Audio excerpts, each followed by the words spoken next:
শিক্ষার্থীরা দেখো আমরা কয়েকজন শিশুকে 32টি লিচু ভাগ করে দিলাম, তো প্রত্যেক শিশু 8টি করে লিচু পেল।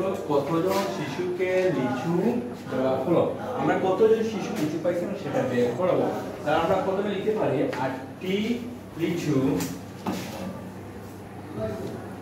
8টি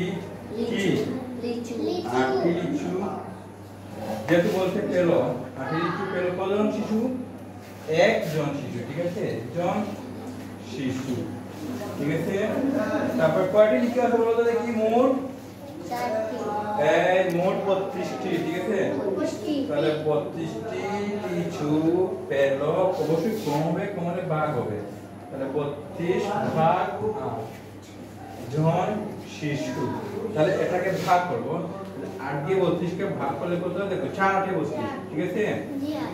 হ্যাঁ 4 8 32, তাহলে হবে 7, তাহলে হবে এটা উত্তর হবে 4 জন শিশু।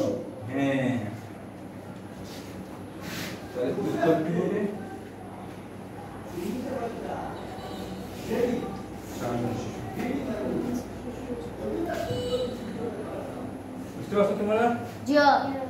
ওকে, তো যদি বুঝে থাকো তাহলে তোমাদেরকে অনেক অনেক ধন্যবাদ।